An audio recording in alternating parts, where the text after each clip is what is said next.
प्रदेश में 9 सीटों पर उपचुनाव होने हैं और जब इस उपचुनाव में मायावती ने अपनी एंट्री की तो सबको चौंका दिया। चौंकाने के साथ साथ बसपा की एंट्री समाजवादी पार्टी और बीजेपी के लिए चुनौती बन सकती है। वैसे तो मुख्य मुकाबला बीजेपी और सपा के बीच में है, लेकिन बसपा के मैदान में उतरने से वोटों का बंटवारा होगा और वोटों का बंटवारा होने से पार्टियों का गेम बिगड़ सकता है। वैसे हमेशा से बसपा पर बीजेपी की बी टीम होने का भी आरोप लगता आया है, तो बसपा की एंट्री से क्या क्या फर्क पड़ेगा और क्या उपचुनाव से बीजेपी की बी टीम होने का टैग हटा पाएगी मायावती, इसी पर आज विस्तार से चर्चा करेंगे। नमस्कार, कैपिटल टीवी में आपका स्वागत है और मैं आपके साथ प्रिया बिस्ट।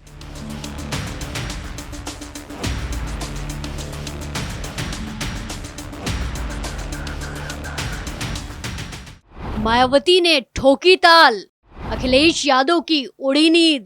क्या बिगाड़ेगी बीजेपी की चाल या बिगड़ेगी सपा की साइकिल की रफ्तार? उत्तर प्रदेश में 20 नवंबर को होने वाले उपचुनाव को साल 2027 में होने वाले विधानसभा चुनाव का सेमीफाइनल के तौर पर देखा जा रहा है। लिहाजा इस जंग को जीतने के लिए सभी पार्टियों ने पूरी ताकत झोंक दी है। चुनाव के पहले बीजेपी और समाजवादी पार्टी के बीच पोस्टर वॉर अब चरम पर पहुंच गया है। सत्ताधीश मठाधीश बटेंगे कटेंगे यूपी की सियासी डिक्शनरी के ये वो शब्द है जो आजकल हर किसी की जुबान पर छाए हैं, या यूं कहें कि सूबे की सियासत ही इन्हीं शब्दों के इर्द गिर्द घूम रही है। भाजपा ने बटेंगे तो कटेंगे कहा और सपा ने जुड़ेंगे तो जीतेंगे का नारा दिया, तो वहीं मायावती ने भी एक नारा निकाला। उन्होंने नारा दिया और कहा कि बसपा से जुड़ेंगे तो आगे बढ़ेंगे और सुरक्षित भी रहेंगे। बसपा के उपचुनाव में एंट्री से सपा के समीकरण बिगड़ने की आशंका जताई जा रही है। वैसे देखा जाए तो यूपी की राजनीति में बसपा का सियासी आधार लगातार खत्म होता जा रहा है। वहीं बसपा पर बीजेपी की बी टीम होने का भी आरोप लगता आया है, जो बसपा के लिए चिंता का सबब बना हुआ है, जिसे मायावती उपचुनाव में तोड़ने की कवायद के लिए बिसात बिछा रही है। बसपा का हाथी यूपी उपचुनाव में बीजेपी की चाल और सपा की साइकिल की रफ्तार दोनों को बिगाड़ता हुआ नजर आ रहा है। लोकसभा चुनाव में शून्य पर सिमटने वाली बसपा प्रमुख मायावती के सामने उपचुनाव में खाता खोलने की ही चुनौती नहीं, बल्कि 14 साल के बाद उपचुनाव में जीत हासिल करने की भी चुनौती है। इतना ही नहीं, दलित वोट बैंक के बिखराव को रोक पाना मुश्किल हो रहा है। मायावती के तमाम प्रयासों के बावजूद दलितों का रुझान दूसरे दलों की तरफ जाता दिखाई दे रहा है। मायावती ने उपचुनाव में कई मुस्लिम बहुल सीटों पर मुस्लिम चेहरों पर दांव खेलने के बजाय सवर्ण हिंदू समाज से उम्मीदवार उतारे हैं, जिससे सियासी गणित पूरी तरह से उलझ गई है। यूपी उपचुनाव में अकेले उतरी बसपा प्रमुख मायावती ने 2 मुस्लिम, 4 सवर्ण और 2 ओबीसी और 1 दलित प्रत्याशी पर दांव लगाया है। बसपा ने जिस तरह से अपने प्रत्याशी उतारे हैं उन पर गौर करें तो सपा से ज्यादा बीजेपी की राजनीतिक डगर कठिन होती दिखाई दे रही है। बसपा कुंद्रकी, मीरापुर और कटहरी सीट पर सपा की टेंशन खड़ी कर रही है, तो गाजियाबाद, सीसामऊ, फुलपुर, करहल और मझवा जैसी सीट पर बीजेपी की राह में कांटे बिछाने का काम कर रही है। मायावती का हाथी यूपी की जिन सीटों पर सपा का खेल बिगाड़ता नजर आ रहा है उसमें मीरापुर, कुंद्रकी और कटहरी सीट शामिल है।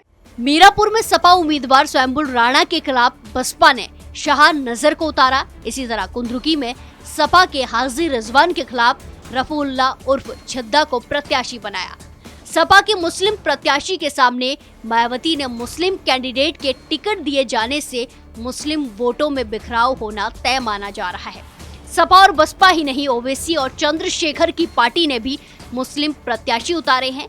मीरापुर और कुंद्रकी सीट पर मुस्लिम वोटों के बंटवारा होने से सपा का गेम बिगड़ सकता है। इसकी वजह यह है कि इन दोनों ही सीटों में मुस्लिम के सिवा कोई दूसरी वोट सपा के साथ जाने वाली नहीं दिख रही है। यादव समुदाय का वोट इन दोनों ही सीटों पर नहीं है। मीरापुर में सपा के मुस्लिम कैंडिडेट के खिलाफ बसपा के मुस्लिम उम्मीदवार के उतरने से आरएलडी को सियासी लाभ मिलने की उम्मीद दिख रही है, तो सपा की टेंशन बढ़ गई है। ऐसे ही कुंद्रकी सीट पर सपा के मुस्लिम तुर्क हाजी रिजवान के सामने बसपा ने तुर्क मुस्लिम रफुल्ला को ही टिकट देकर मामला फंसा दिया है। बसपा ने यहाँ पर सपा की टेंशन बढ़ा दी है, तो मुस्लिम वोटों के बिखराव की उम्मीद में बीजेपी के लिए एक आस जगा रही है। वहीं कटहरी सीट पर बात की जाए तो कटहरी विधानसभा सीट पर बसपा ने सपा की सियासी टेंशन बढ़ा रखी है। कटहरी सीट पर बीजेपी ने धर्मराज निषाद को उतारा है, जिनका मुकाबला सपा की शोभावती वर्मा और बसपा से अमित वर्मा को उतारा रखा है। इस सीट पर कुर्मी और निषाद जाति के वोटर लगभग बराबर की संख्या में है।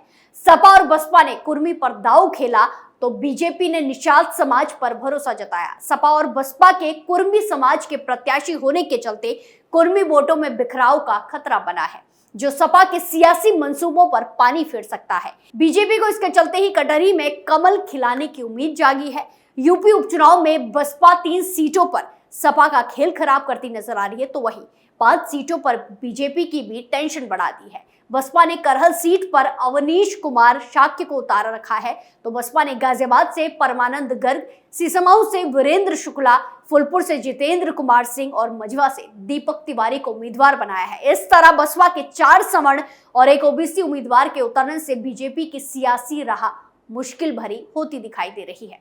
करहल में सपा ने तेज प्रताप यादव तो बीजेपी ने अनुजेश यादव को प्रत्याशी बनाया, लेकिन बसपा शाक्य समुदाय के प्रत्याशी को उतारकर बीजेपी की राह में कांटे बिछा रही है। करहल में शाक्य समुदाय शुरू से ही सपा के खिलाफ वोटिंग करता रहा है, जिसके चलते बीजेपी शाक्य समुदाय के वोटों को अपने साथ मानकर चल रही है। ऐसे में मायावती ने शाक्य प्रत्याशी उतारकर बीजेपी के लिए सियासी संकट खड़ा कर दिया है। गाजियाबाद सीट पर बीजेपी ने ब्राह्मण समुदाय से आने वाले संजीव शर्मा को उतारा, तो सपा ने दलित समाज से आने वाले सिंह राज जाटव को उतारा और बसपा ने वैश्य समुदाय से आने वाले परमानंद गर्ग को उतारा है। बसपा के वैश्य समुदाय से प्रत्याशी आने के चलते बीजेपी के लिए मुश्किल खड़ी हो गई है। वैश्य बीजेपी का परंपरागत वोटर माना जाता है और बीजेपी गाजियाबाद से वैश्य समुदाय को उतारती रही है। बीजेपी के ब्राह्मण बनाम बसपा के वैश्य के बीच मुकाबले में सपा के दलित कार्ड राजनीतिक गुल न खिला दे। मुस्लिम बहुल्य सीसमाऊ विधानसभा सीट पर सपा ने नसीम सोलंकी को उतारा, तो बीजेपी ने सुरेश अवस्थी को उतार रखा है। ऐसे में बसपा ने ब्राह्मण समुदाय से आने वाले वीरेंद्र शुक्ला को उतारकर बीजेपी की सियासी टेंशन बढ़ा दी है। ब्राह्मण वोटों के बंटवारे का खतरा बन गया है। इसी तरह फुलपुर विधानसभा सीट पर सपा ने मुस्लिम समाज से आने वाले मुस्तफा सिद्दीकी को उतारा, तो बीजेपी ने दीपक पटेल को प्रत्याशी बनाया, तो सपा ने ठाकुर समाज से आने वाले जितेंद्र कुमार सिंह को उतारकर बीजेपी के लिए सियासी मुश्किल पैदा कर दी है। ठाकुर वोटर बीजेपी का कोर वोट बैंक माना जाता है, लेकिन बसपा प्रत्याशी उतारने के चलते ठाकुर वोटों में बिखराव का खतरा बन गया है। मझवा विधानसभा सीट पर सपा और बीजेपी ने ओबीसी पर दांव खेल रखा है, तो बसपा ने ब्राह्मण समुदाय के प्रत्याशी को उतार दिया है।